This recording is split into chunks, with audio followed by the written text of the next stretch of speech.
even more brief than was anticipated. You've never been brief. To be honest, I can't read my own right now.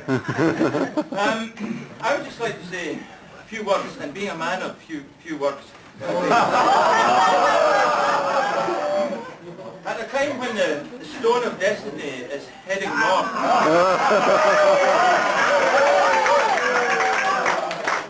we find ourselves heading south here to commemorate this occasion, which is indeed a very austere occasion.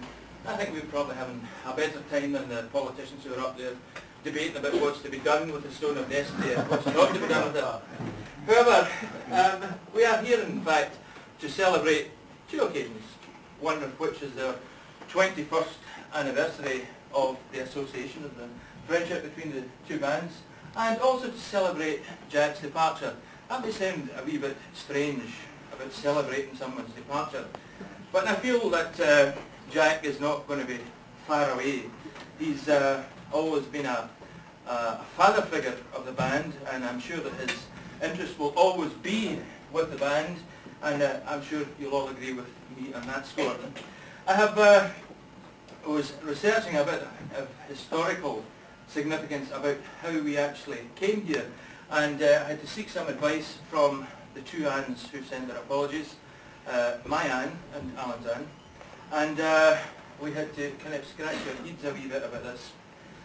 It seems that in 1974 we were on holiday in search of a set of Northumbrian small pipes for me, as it happened. And it was a fruitless effort, I must say, at the start. But we ended up of a balmy summer's evening in the Turk's Head, as it turns out. And we were made very welcome by our hosts, Mr. and Mrs. Nisbet, who told us about this Rothbury HP band, which intrigued me. I never knew what an HP band was. I have thought that was my initial thought. However, time didn't allow us to actually pursue it, and I felt really very strongly about coming back here because I felt like this was a geographically displaced Brigadoon. Can you imagine with a waterfall? And I persuaded Alan and Anne, and by this time Fiona had arrived, and we went to the band practice in the HP hut, and Jack approached us after having heard our credentials and realised that we were okay, and he asked us, we have a wee gig at the weekend, do you think we could fill up the bank rank?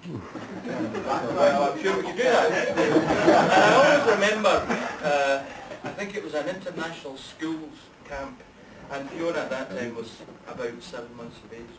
And I remember Jack saying, does the bear never open her mouth? That bear has never shut.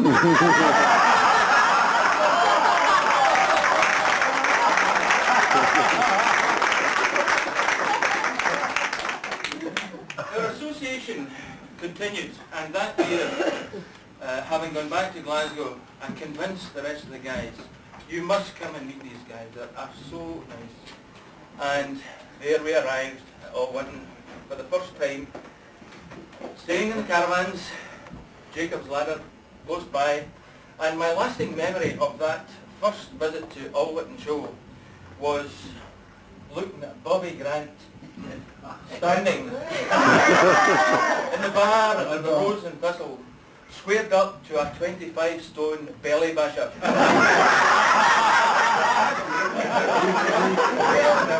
Who was complaining bitterly about the fact that Bobby had a cob piece on with hair. He was disadvantaged. Thereafter, it became, as we all know, an annual event which was not to be missed. And we seemed to attract a lot of people who had heard on the sidelines, you must come to the Allwinton show. Absolutely marvellous. And I can remember some characters tagging along. I remember one character who took a wrong turning and ended up in the Coquet, thinking he was crossing the railway line in Neilston.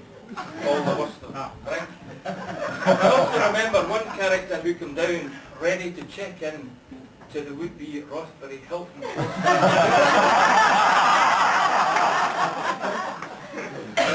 And was advised that he had to clear the sheep away.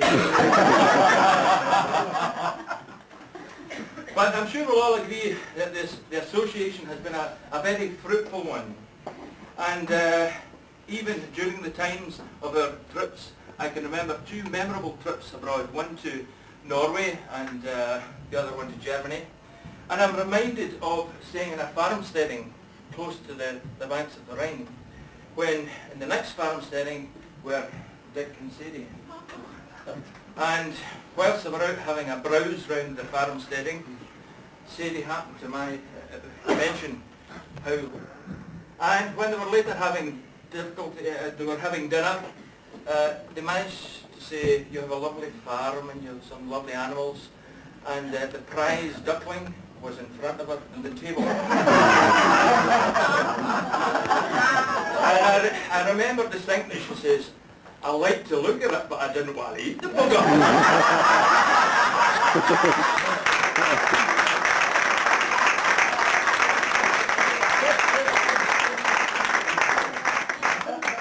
As was mentioned, as you can imagine, with a group of rampant Scots coming over the border, romance has blossomed, and fruitfully I may add. And I also remember at one stage walking down the high street when somebody said, "So you're Iain MacDonald, are you?" And I stood back in amazement and I said, "Yes. Are you going to marry my daughter?" If I were, but I'm afraid I am married, and that was it. Mistaken identity.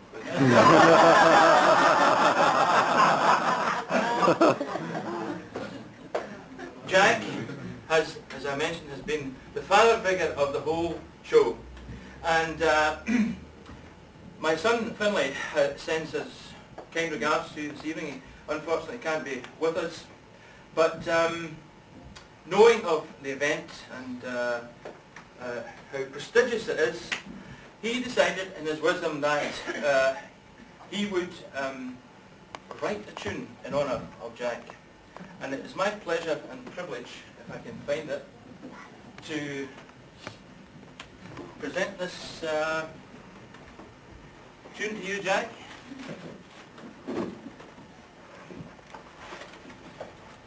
And in the hope that we may be able to hear it getting played down the street.